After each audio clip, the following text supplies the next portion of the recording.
Welcome to ADO PCMB. मेरा नाम है हारून अहमद और इस वीडियो में हम बात करेंगे क्लास 10 चैप्टर 3 का pair of linear equation of two variable. इसकी हम एक्सरसाइज नंबर 3.2 सॉल्व करेंगे। इसमें हम क्वेश्चन नंबर फर्स्ट को हम पकड़ रहे हैं और इसमें हम जो फर्स्ट इक्वेशन जो हमारे पास दी गई है जो कि क्वेश्चन नंबर 1 में है, हम पहले क्वेश्चन को रीड करेंगे, उसके बाद हम इक्वेशन पर आएंगे।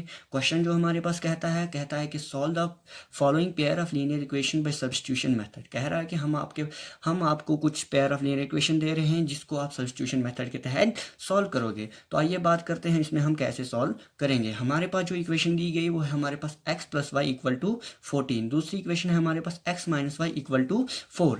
पहले हमने क्या किया, इक्वेशन को नंबर दे दिए कि जो हमारी पास पहली इक्वेशन है उसको हमने एक नंबर फर्स्ट दिया और जो हमारे पास सेकंड इक्वेशन है उसको हमने नंबर सेकंड दिया। तो सॉल्व करेंगे तो पहले हमने लिखना है, जब भी हम पेपर में लिखेंगे आंसर, अपनी जो हमारे पास आंसर कॉपी होगी, आंसर शीट होगी, तो उसमें हम पहले हम लिखेंगे सॉल्व के बाद ही सब्स्टिट्यूशन मेथड। उसके बाद हम इन्हीं इक्वेशन को फिर से लिखेंगे एज अ कॉपी पेस्ट। जैसे कि हम कॉपी पेस्ट करते हैं वैसे ही हम यहाँ पर लिख रहे हैं। हमने लिखा x plus y equal to 14 और सेकंड इक्वेशन हमने लिखी वो है हमारे पास x minus y equal to 4 और यहाँ पर भी हमने नंबरिंग कर दी। जो हमारे पास सब्स्टिट्यूशन मेथड है ये पूरा बेस्ड है स्टेप्स पर। हमको जितने ज़्यादा स्टेप लगाएंगे उतना ही हमारा आंसर अच्छा आता जाएगा। तो हमारे पास जो फर्स्ट स्टेप है वो उसमें हम क्या करेंगे, टेकिंग इक्वेशन फर्स्ट। हमने पहला जो स्टेप लिया उसमें हमने फर्स्ट इक्वेशन को पकड़ लिया। अब उस इक्वेशन को हम क्या कर रहे हैं, हमने यहाँ पर इक्वेशन फर्स्ट लिख दी।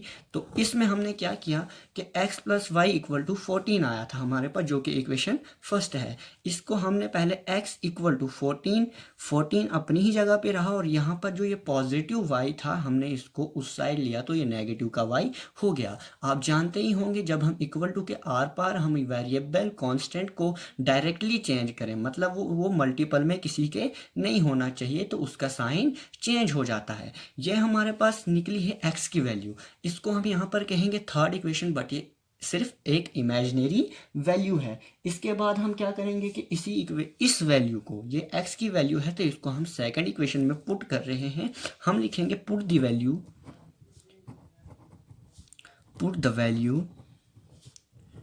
Of x in equation second. किस इक्वेशन में पुट कर रहे हैं हम, इन इक्वेशन सेकंड। हमने पहले ही कहा है कि जो ये है हमारे पास इक्वेशन का सिंबल है वही हमने यहाँ पर लिखा है। हमारे पास पहले हम इक्वेशन सेकंड लिखेंगे। हमारे पास जो इक्वेशन सेकंड है वो कहती है हमारे पास x minus y equal to 4। जो हमारे पास अब x की वैल्यू है हम वो x की जगह इम्प्लीमेंट करेंगे। इसके बाद क्या आएगा, हमारे पास x की जगह हमने ये लिखना है, ना कि हमने x भी साथ रखना है। हम x की जगह कुछ लिख रहे हैं जो x, मतलब जो x है वो इसके बराबर है, तो हमने x की जगह ये लिखना है, फिर ये x लिखना नहीं है। उसके बाद क्या लिखेंगे हम यहाँ पर, जो यहाँ पर आएगा 14 माइनस वाई और ये माइनस का y जो इधर ही है इक्वेशन का इक्वल टू 4 के बराबर। अब यहाँ पर आप देख सकते हो कि माइनस वाई हो जाता है माइनस 2y, ठीक, इक्वल टू ये हमारे पास 4 है और यहाँ पर पॉजिटिव का 14 है, इस साइड गया तो माइनस का 14 हो गया। ये आएगा हमारे पास माइनस का 2y इक्वल टू बनेगा माइनस का 10। जब इक्वल टू के दोनों साइड में माइनस आ जाए तो वो हम कैंसिल कर सकते हैं। अगर ऐसे कैंसिल करना नहीं आता तो मैं इसको एक एंगल से और सिखाता हूँ। यहाँ पर 10/2 आ जाएगा, तो ये हमारे पास y की वैल्यू जो निकल कर आएगी वो आएगी हमारे पास 5। ठीक, मैंने कहा था मैं इसको एक एंगल से और सिखाऊंगा। तो इसमें क्या करेंगे हम, मान के चलो आपके पास -2y आया था इक्वल टू था माइनस का 10।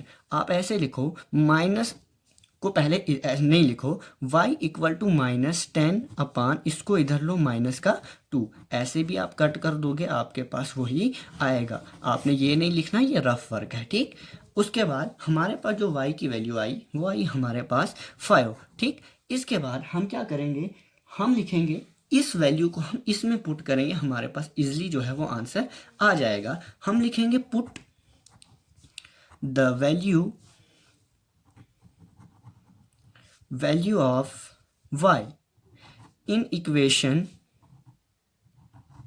इन इक्वेशन थर्ड, या तो आपको अपनी मर्जी है, आप अपनी मर्जी से कोई भी इक्वेशन ले लो, आप उसमें इजीली पुट करोगे, आपके पास वही आंसर आएगा जो आप इस इक्वेशन में पुट करके जो आंसर आएगा वो आपका हर इक्वेशन में वही आंसर आएगा।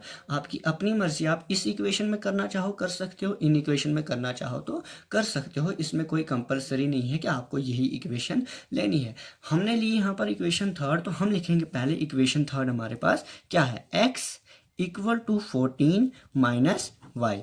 ठीक, अब क्या करेंगे हम, x इक्वल टू 14, y की वैल्यू कितनी आई है हमारे पास, जो y की वैल्यू है वो है हमारे पास 5, लेकिन माइनस साथ में रहेगा क्योंकि माइनस ये इक्वेशन का अपना है, इसलिए हम यहाँ पर माइनस और ये y की जगह हम लिख रहे हैं 5। तो x की जो वैल्यू आई है वो है आई है हमारे पास 9। कैसे, क्योंकि 14 माइनस 5 जो होता है वो 9 होता है। हमारे पास यही मांगा था कि हमारे पास x की वैल्यू क्या आ रही है और y की वैल्यू क्या आ रही है, तो इसलिए हम क्या लिखेंगे, hence x equal to 9, y equal to 5, यही जो है हमारा आंसर होगा। Thank you so much for watching. So इस वीडियो को आप अपने दोस्तों के साथ, भाई बहनों के साथ शेयर करिए और पढ़ते रहिए हमारे साथ। Thank you so much.